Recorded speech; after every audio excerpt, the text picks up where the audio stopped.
to students and parents at Howard High School. And so it is possible that there could be an additional increase at some point, but right now we do not anticipate that. Okay, at some point, Jermaine. Yes. Thank you so Yeah. much. Yeah. Thank you. Any other purchasing questions? All right, well, if you take a look at future considerations.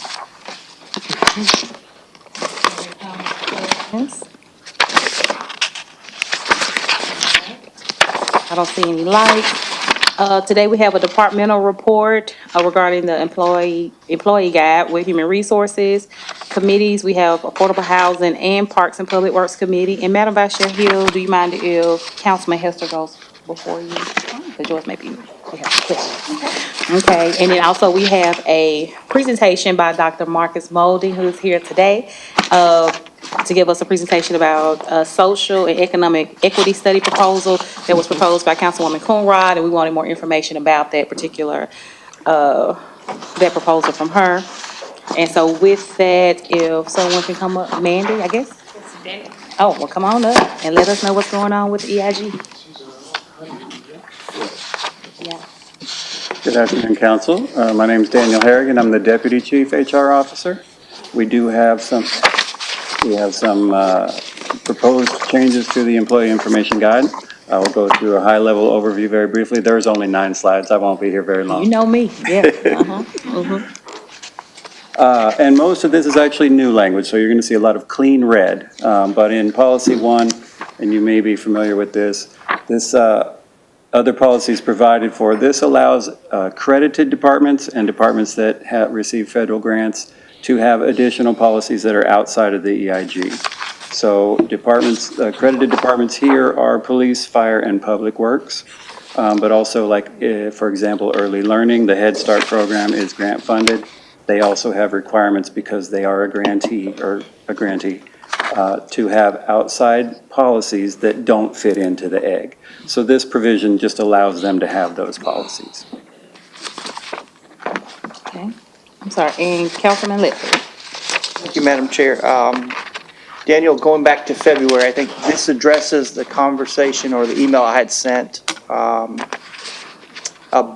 the accreditation and being able to have that flexibility with departments that did not meet. So are we good here, you think, with this language?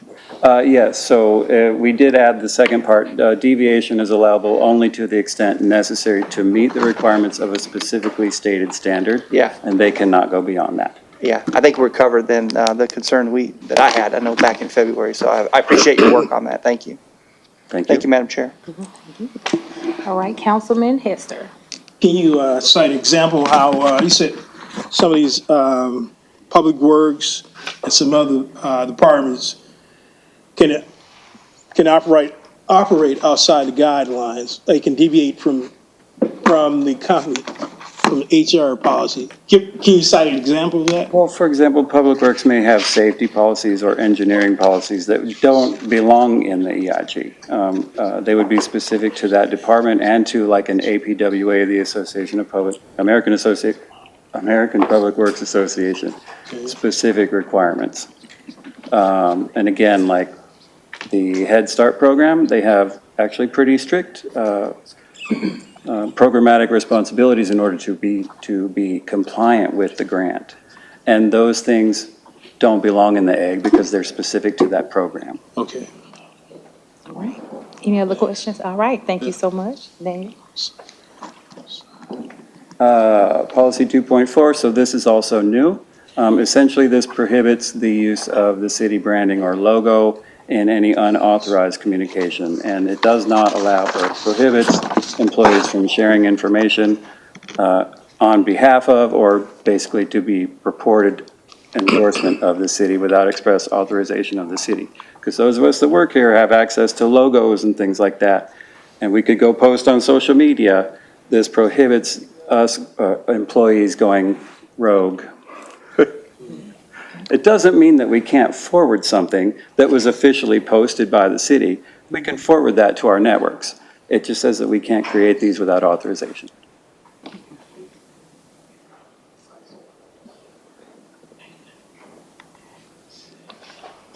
Okay, 2.14, this used to be called inclement weather, and we've now called changed it to administrative closings.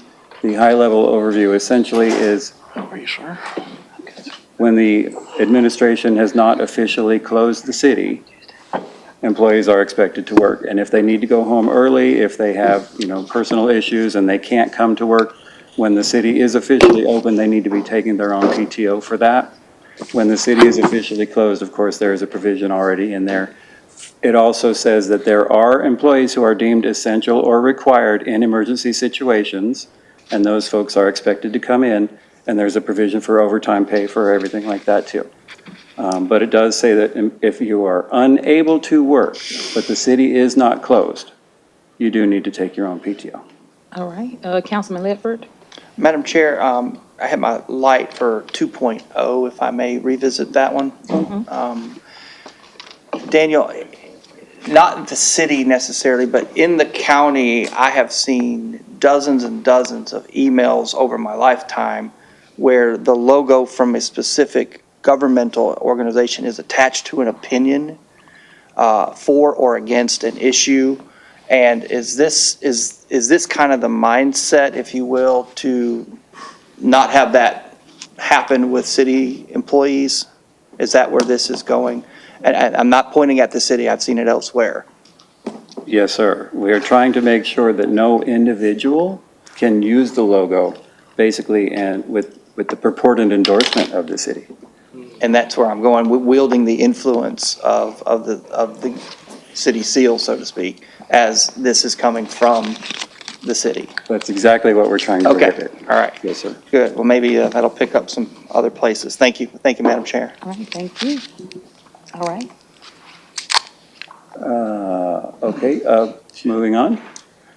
Policy 4.0, this identifies that the police department that does have an internal HR division is the custodian of record for their personnel records. And it does clarify also that now that we have Oracle, employees are responsible for updating their own personal information rather than simply notifying human resources. Any questions in that section? no, In policy 6, we already had an existing outside employment policy. This just cleans it up a little bit. It removes the requirement that a form be actually done every single year when nothing has changed. They are still required to get a written approval from their manager notifying them that they do have outside employment, but it just says that the form needs to only be reviewed instead of a brand-new form every year. no questions. In types of separations, though there is new language, and this clarifies that the employment separation date is the actual last date worked.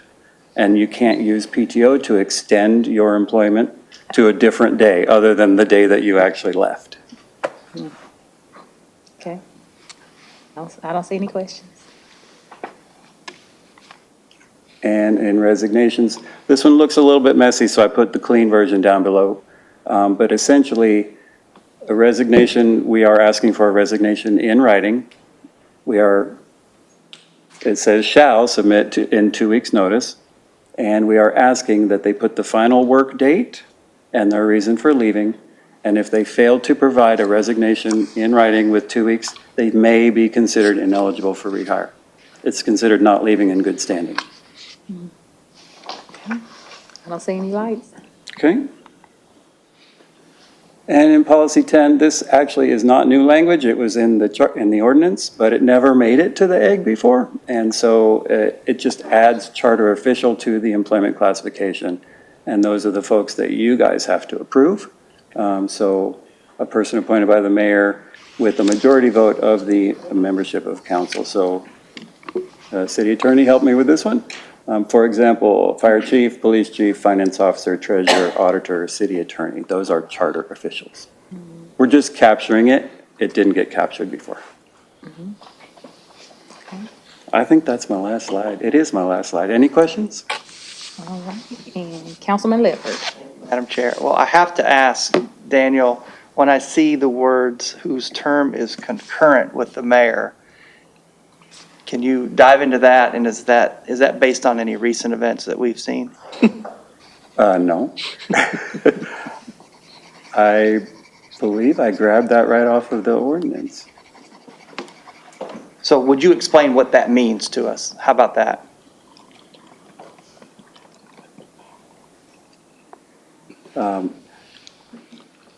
You need help. How about this? Yes or no? Appointees by the mayor run with the mayor's term. Yes. And cannot exceed the mayor's term. Is that what that is saying? Until they are discharged or their successors are appointed. So they can. They may. They may. Yes, sir. Okay, that's the language. Okay, so they may. Yes, sir. Okay. And that is consistent with section 3.62 of the charter, at least as to the city attorney's position in there. And then each of the department heads have provisions in the charter regarding their tenure. Okay. Yes, sir. And I appreciate you clarifying that. Thank you. Thank you, Madam Chair. All right, thank you, Councilman Ledford. Any other questions for Daniel?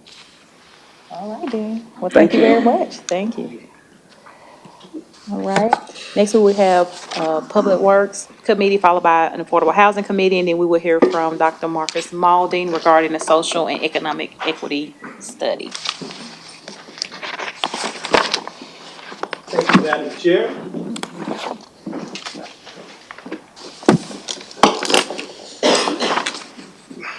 Welcome to Parks and Public Works Committee.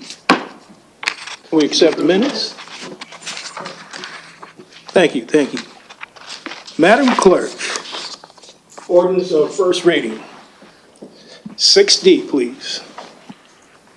An ordinance closing and abandoning a sanitary sewer and easement located in the 2200 block of Gun Barrel Road, beginning at 125 feet southeast of MH number S149I757, thence northwest 125 feet to MH number S149I575, thence northeast 50 feet, tax map number 149I-B-001.15, as detailed on the attached maps, subject to certain conditions.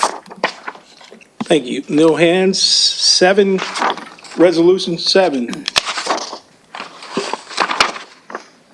A resolution to amend Resolution Number 30906, authorizing the Department of Parks and Outdoors to enter into an amended agreement for the Tennessee Aquarium Plaza and water feature maintenance with the Tennessee Aquarium, a nonprofit agency, for an increase of $80,625 for an annual total amount of $403,125. No hands. G, please.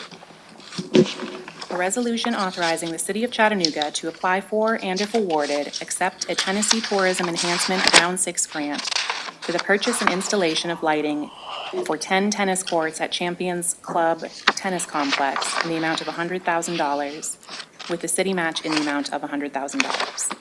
H, please.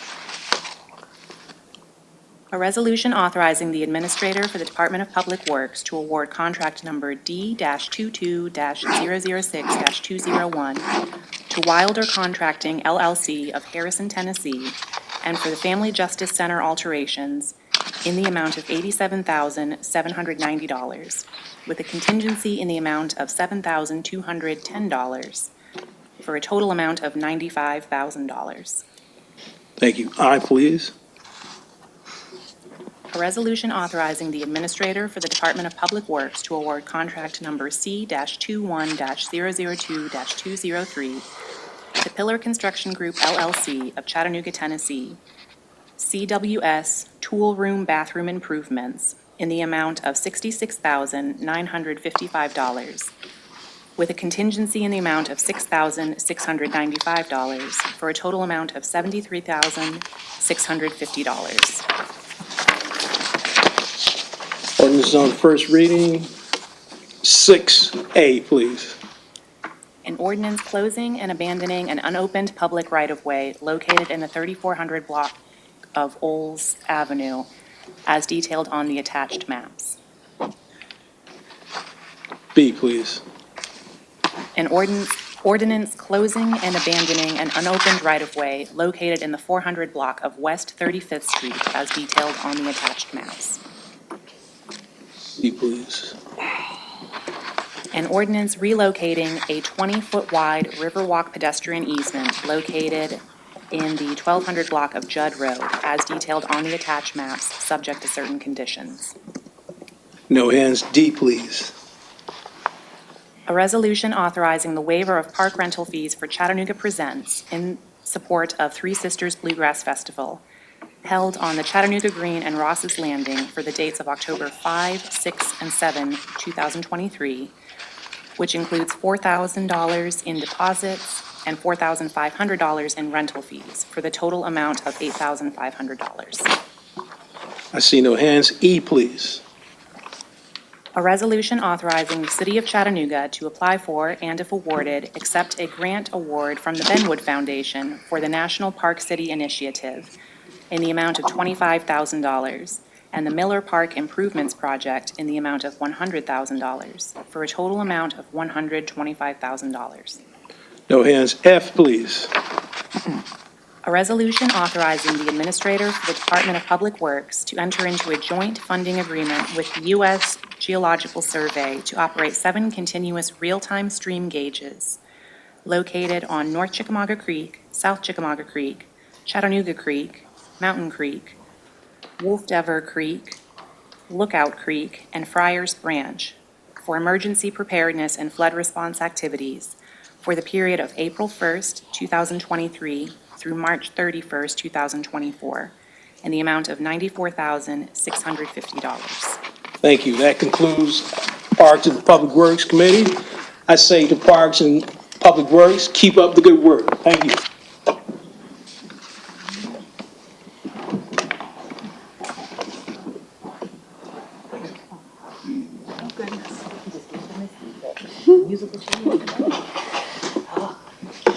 Okay. I call to order the Affordable Housing Committee. Can I get a motion on our minutes? For today's committee meeting, we are going to be receiving an update from the Community Foundation about the Eviction Prevention Initiative and their plans for the future. So if you all could join us at the podium, that would be fantastic.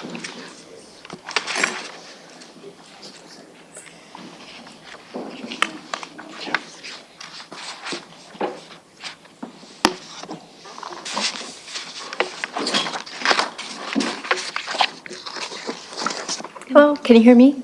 Mm-hmm. Okay. Thank you for having us. I think I know all of you, but my name is Megan Jones. I'm the CEO of the Community Foundation, and I'm joined here by my colleague and friend, Deb House, who is the Executive Director of Legal Aid of East Tennessee. Just want to thank all of you first for your ongoing support of the Eviction Prevention Initiative, and particularly want to thank Councilwoman Hill for letting us talk to the committee today.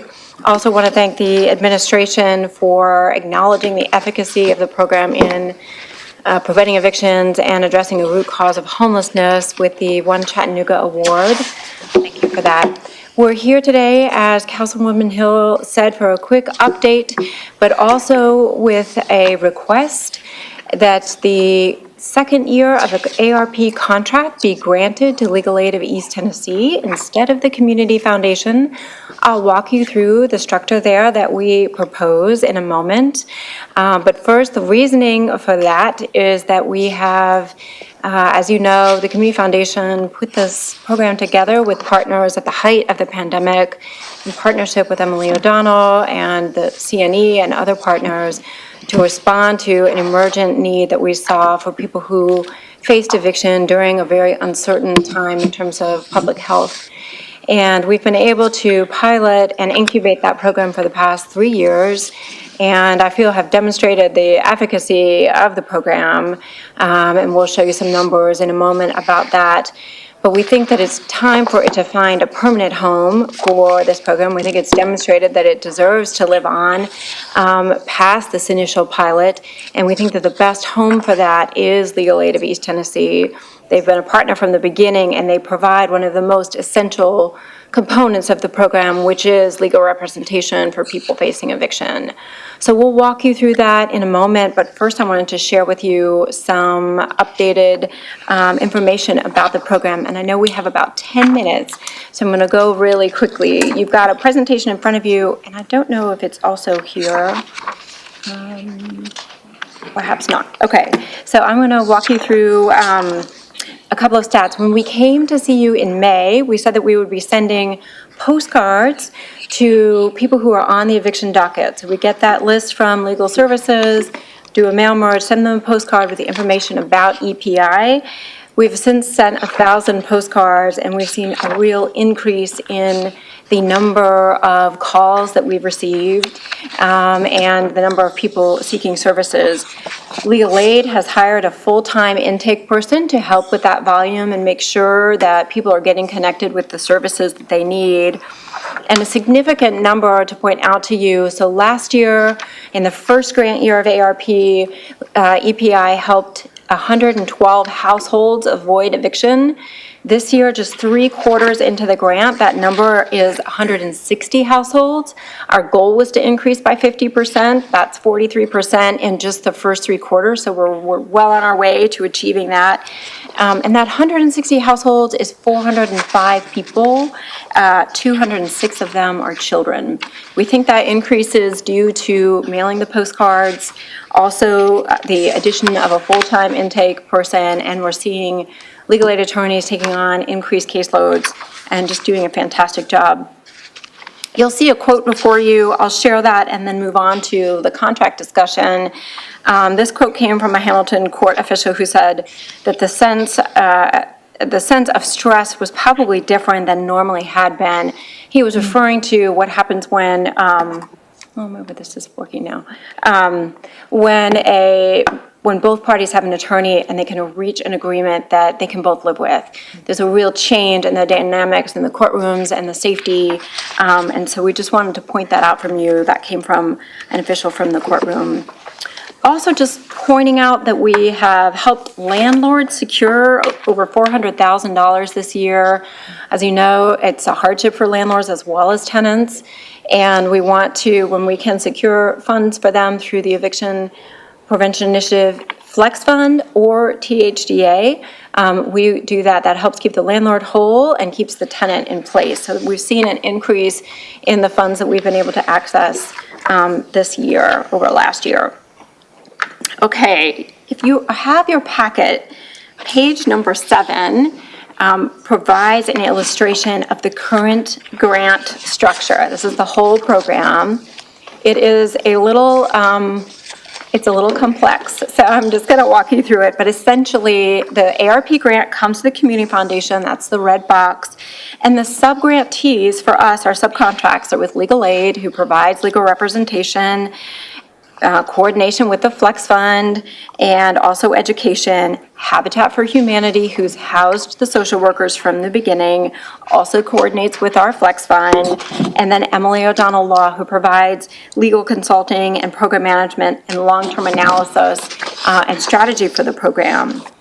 Dotted line, these are funded through the Community Foundation. We have a partnership with the Chattanooga Regional Homeless Coalition, who administers our EPI Flex Fund, and also Smart Strategies, which is a research group that's doing our Court Watch data. That's the real-time Court Watch, where they are, those information that we're able to provide on the efficacy of counsel comes from that firm. So if you turn the page to page number 8, this would be the new proposed structure. So the grant would go directly to Legal Aid of East Tennessee. They would provide fill the role the Community Foundation is filling now. So reporting to the city, program management and strategy, of course, continuing this, the services that they are, that we have been providing in terms of program management and strategy, still providing legal representation, coordination with the Flex Fund, education, and taking over the role that we've played with mailing the postcards. The subcontractors stay the same. So Habitat for Humanity, continuing to provide social work and case management, coordination with the flex funds and education. Emily O'Donnell Law, continuing to provide program management and strategy, coordination with flex fund and education. So from a client perspective, we wouldn't see a change in the program or how it functions. I'm actually going to bring you to, so this helps understand what the whole program would look like. So there you have legal aid providing, receiving the contract, the gray boxes, that's the flow-through money of ARP, yellow box, that would be the Chattanooga Regional Homeless Coalition would be in partnership with Legal Aid of East Tennessee to manage the Flex Fund. And the Flex Fund for EPI, you probably recall, that's where we can pay court costs, help people pay a deposit to put them into a new home.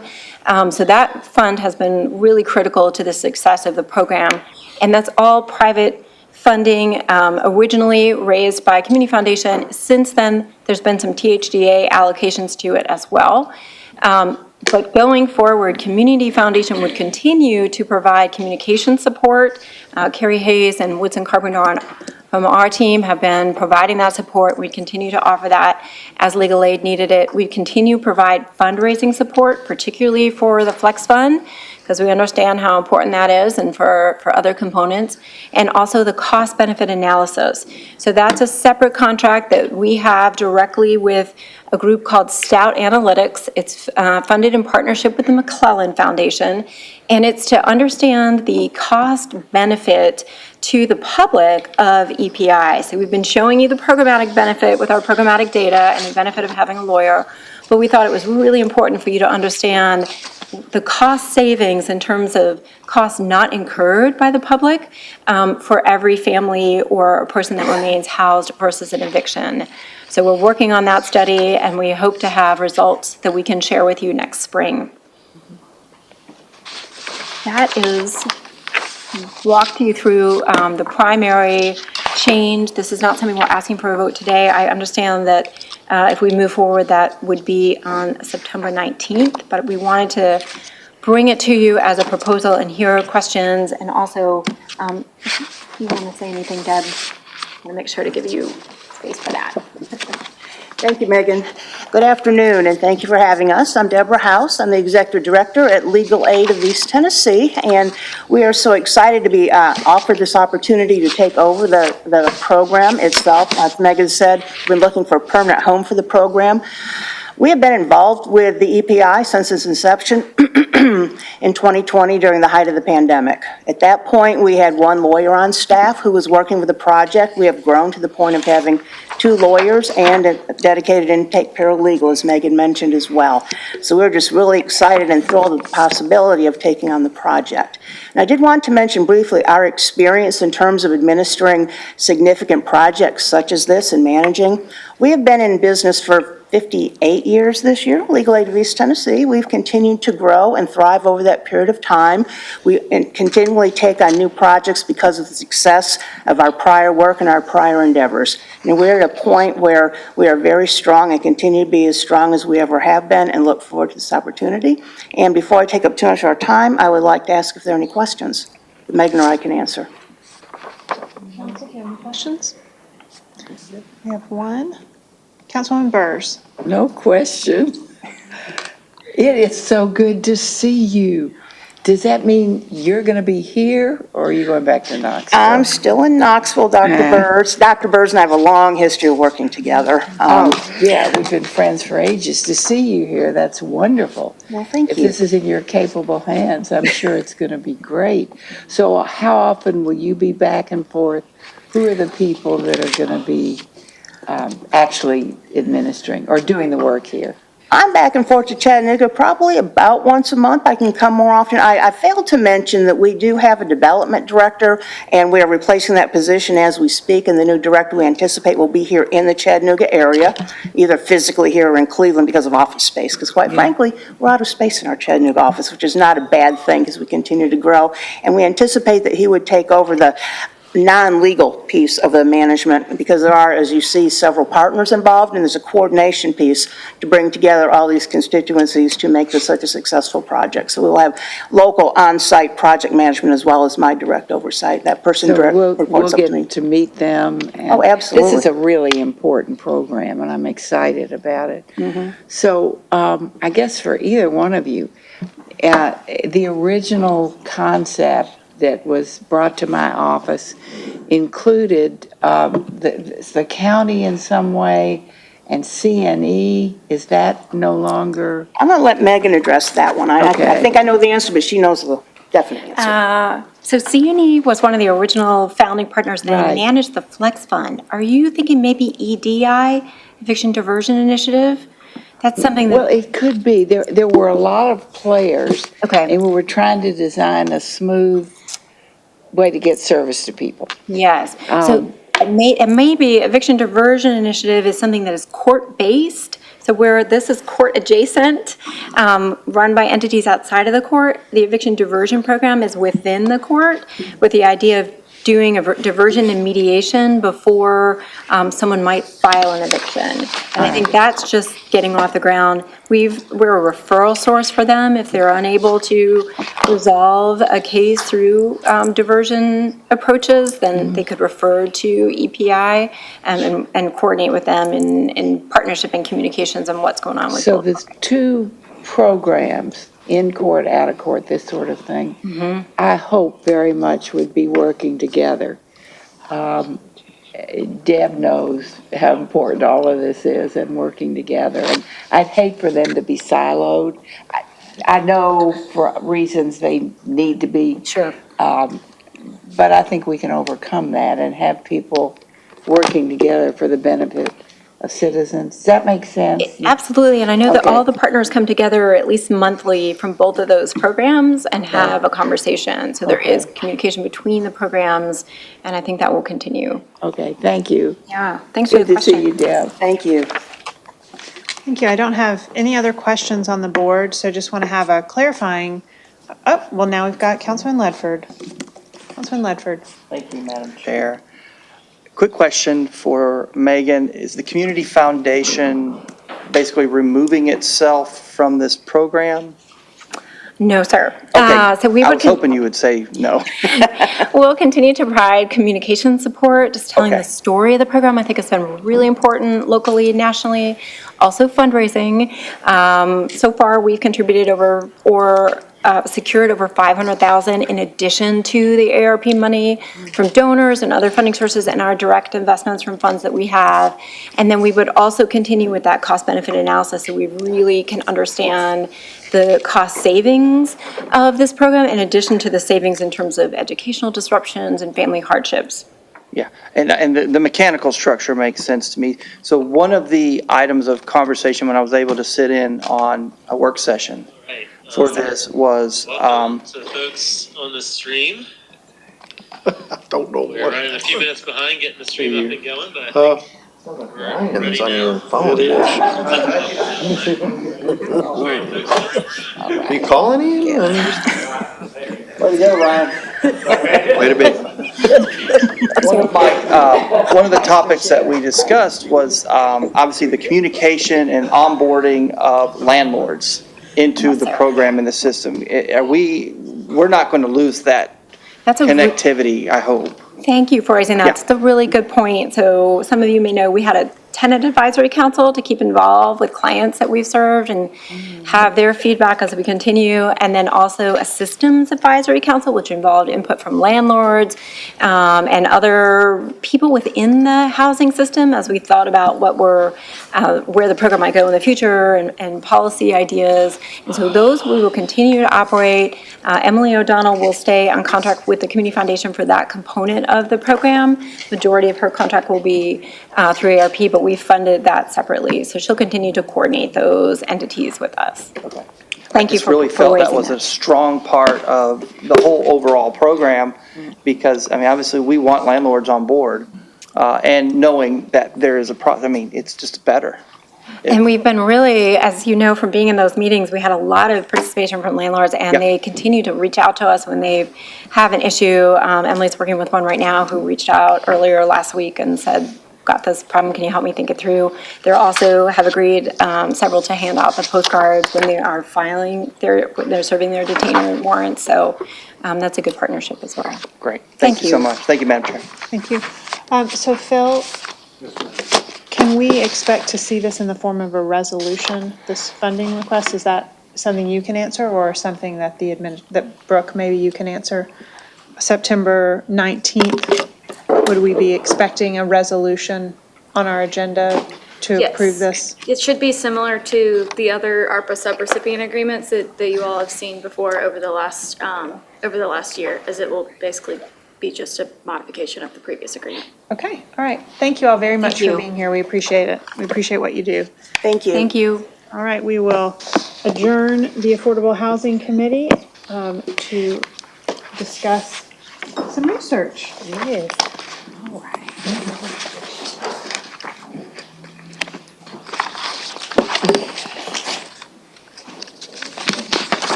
All right, council.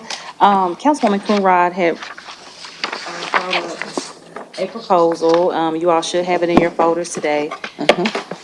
Regarding a social and economic equity study proposal. So we have Dr. Marcus Malden today. We wanted to get more information about the study, what it would entail, the timeline. We do have the revised proposal that you sent us, but just to get more information and answer any questions council may have. Okay. All right. First of all, thank you for having me today. This is definitely a great break in the monotony that has been my Tuesday.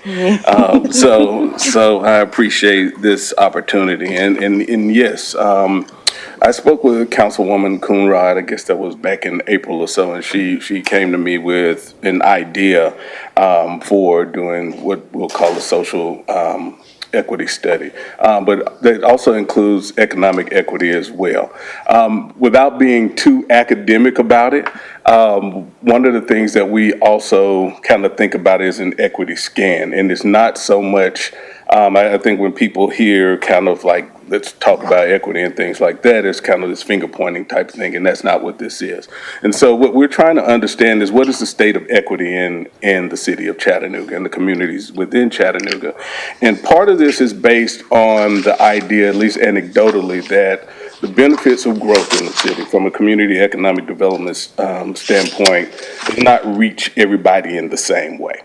Especially as it relates to economic outcomes, educational outcomes, healthcare outcomes, health equity, food access, and things like that. And so what we want to do is just kind of present a broad idea of what that looks like in the city, as well as provide any policy recommendations that could go along with it in the instance that we do find that these inequities exist.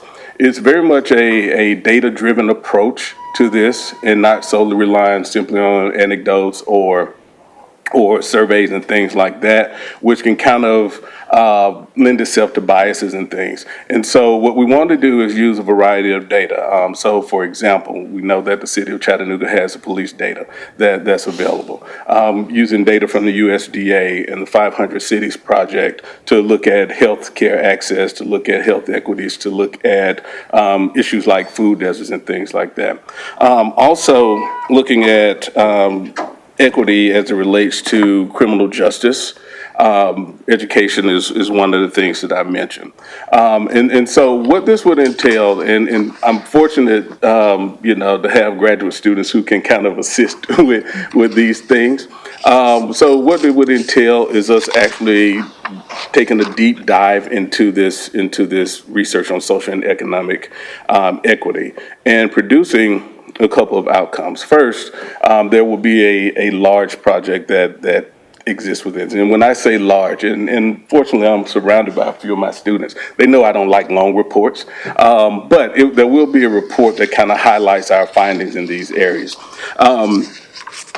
And so one of the things that we want to do is to use that data to look at things like the geographic information systems, the GIS, to look at where these things exist and kind of map them so that we can have a visual representation of those equities or inequities if they do exist, as well as using that data and talking to people in the community to figure out adequate and sustainable solutions to any issues that we may uncover there.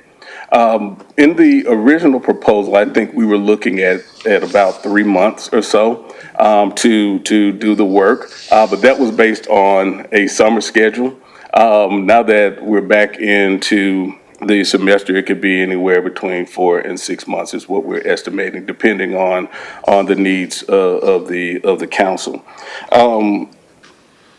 And so one thing I do want to propose as well, in addition to the larger report, is a progress report so you can see where we are and kind of maintain those accountability lines that go along with that.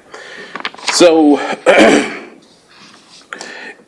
the initial, to get to this point, so there will be a period of data collection. That will be kind of the upfront part of it. There's data analysis. There'll be our initial meetings with folks within the city government to gain an understanding, at least from an administrative perspective, as to what we see some of the issues are and what equity would look like, as well as possibly surveying members of the community so that we can provide the anecdotal and qualitative type of research to go along with the quantitative research. Excuse me. And then there'll be a period where we're actually crafting a report and also providing you with our updates as well as the presentation of the final report. The last piece of this that you have in front of you was the project budget. That has changed because the contract would definitely be with UTC. Our grants office puts all this together. So the accounting rules, and no offense to accountants, but they are complex beings that understand things in a very different way than I do. And there are a lot of different types of rules that go along with that. But that amount, or the proposed amount for the project, has changed to a little bit above over $19,000, I believe. But I can provide you with the final once I get that from our budget office. So that's kind of the quick and dirty, and I'm here for questions. All right. Councilwoman Burrs. Thank you. I'm sorry I wasn't here last week, so you may have already answered this.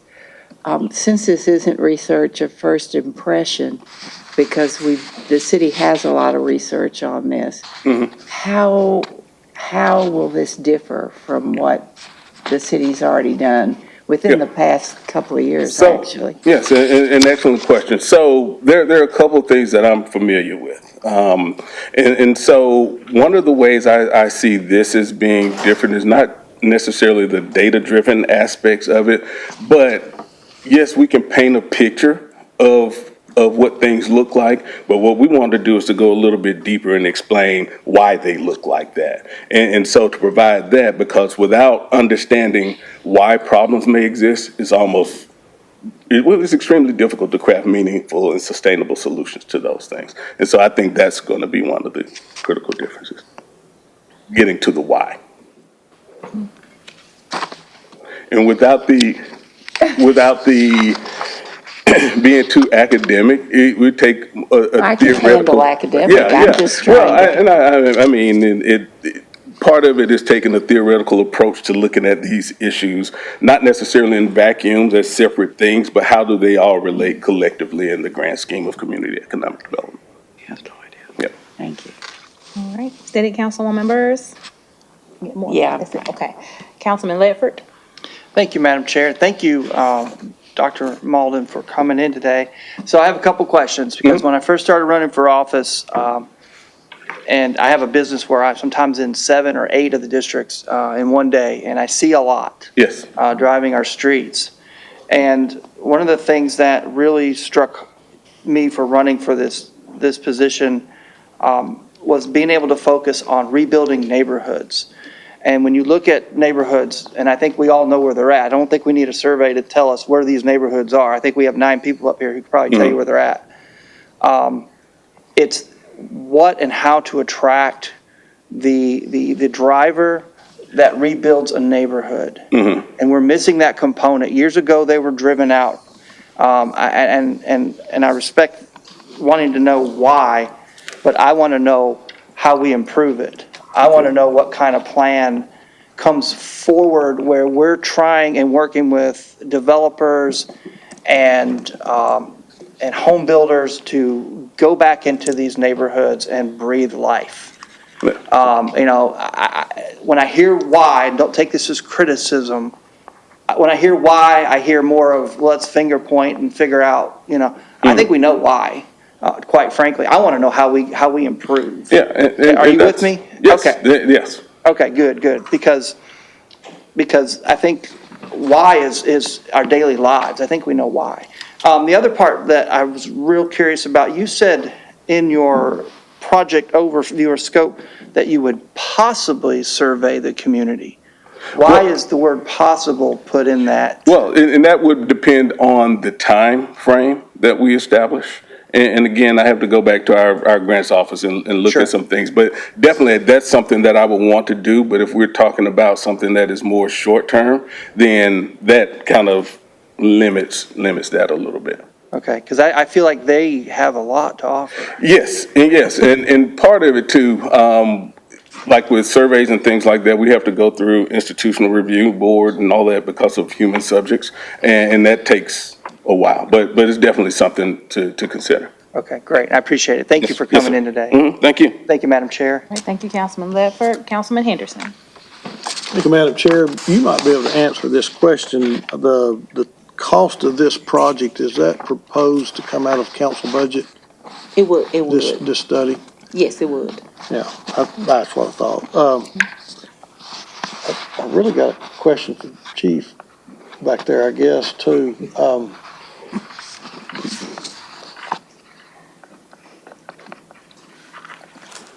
Yes, sir. Trying to figure out maybe how this ties in or blends in with One Chattanooga.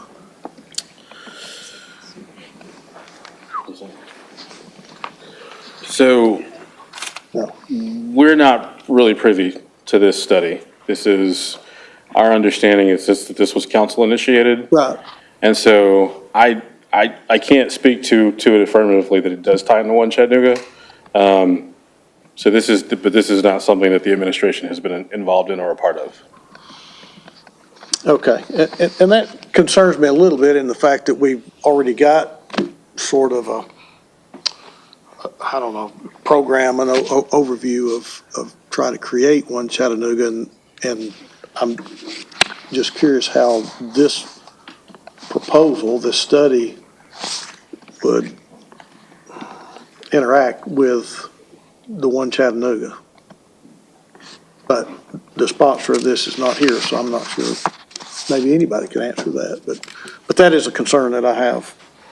All right, thank you, Chief. All right, that's it, Councilman Henderson? Yeah. Okay, Madam Vice Chair? Thank you, Madam Chair. So, Councilman Henderson, I wondered about redundancy, as you do, council members, when we had a strategic planning session and discussed this. We had a really good conversation about the why of this, why Councilwoman Coonrod sees it as being different than the work that's been done by the Department of Equity. And I think something that stood out to me was the idea that we would have some policy recommendations, and given that we are a policy-making body, that would be something that would complement work that has been done elsewhere. I brought up the State of Black Chattanooga report from the Urban League. That's one of our most in-depth reports that shows, I think, quite a bit that would be in line with this. But Councilwoman Coonrod made a very strong case for the fact that this could give us some different information and could help us think more proactively about the policies and potential legislation that we bring in the coming months after we get this report back. All right, Madam Vice Chair, Councilwoman Burrs. Just one follow-up. Jermaine? Yes, ma'am. Okay. I guess maybe I wrongly assumed, but I assumed that One Chattanooga was based on the previous studies. Is that not true? There are certainly previous studies that have informed the One Chattanooga plan. Yes, that is true. I'm not trying to put you on the spot, I but understand. what was the name of the study we did several years ago? It's got a name. Study? Huh? The disparity There was a study? disparity study, yeah. There was a disparity study, there was the Urban League State of Black Chattanooga. I mean, there have been a number of studies. That's why I asked the question I asked you. And I assumed that One Chattanooga was based on those results for change. Yes, And that's how we got the Department of Equity and whatever. correct. And so I'm following up on Councilman Henderson's question. Does there seem to be some redundancy, or should you all be involved in this? The issue is there's a lack of equity. We all know that. Sure. All right. And should we not be spending our time and energy on remediating that based on what we already know? Or are you continuing to have studies like this, which I'm not against? I'm trying to figure out how it all. Yes, that's a great question. So the disparity study continues to be a guiding policy document of this administration. It was carried over from the previous administration. Right. So we still refer to it, we still use it. We obviously have a tremendous amount of respect for the report that the Urban League did with the state of Black Chattanooga. Yes. The Urban League is a trusted community partner. I think that because this was something that was initiated by a council person, and this council person seemed to feel strongly about this particular study, this is really something that the administration has been hands-off, just because we feel like if the council wanted to pursue this, that's up to the council. That's up to the council's discretion. At the same time, it's not necessarily a bad idea for this to be done in collaboration with our Department of Equity and Community Engagement, if that answers your question. Yeah, thank you. Yes, ma'am. Right.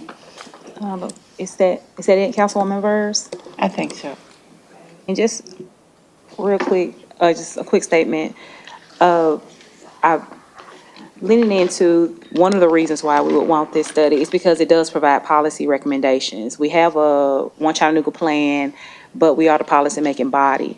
And so I think in order for us to continue to pass legislation and create policies, it's going to be great to have a framework of equity framework for our policy making. So that was one of the strong reasons why, Councilwoman Coonrod wanted to bring it and why, of course, I'm in support of it. But also, it's not just about Black Chattanooga. It is about Chattanooga, period, Chattanooga, Tennessee, and all those residents and all the people that are in Chattanooga, and saying, how do we make policies for everyone that is equitable? Because, we can point out, I think Councilman Ledford said it really great earlier, we all, as council members, know what's in our districts, who's in our districts, what's going on in our districts. And we all have pockets of poverty in our districts. We all have pockets of those who are doing extremely well in our district. So all of us have that, but how do we create policy that is equitable across the board for those who are doing extremely well to those who are needing a little bit more supplemental support? And I think this study will bring forth those policy recommendations and that framework we need to be able to make those decisions more equitably. And so, for me, that's why I'm in support of it. And I wanted to make sure that I stated that because I know Councilwoman Coonrod is off enjoying herself. So wanted to make sure that that was stated. And are there any other questions or comments? Oh, I'm sorry, Madam Vice Chair Hill.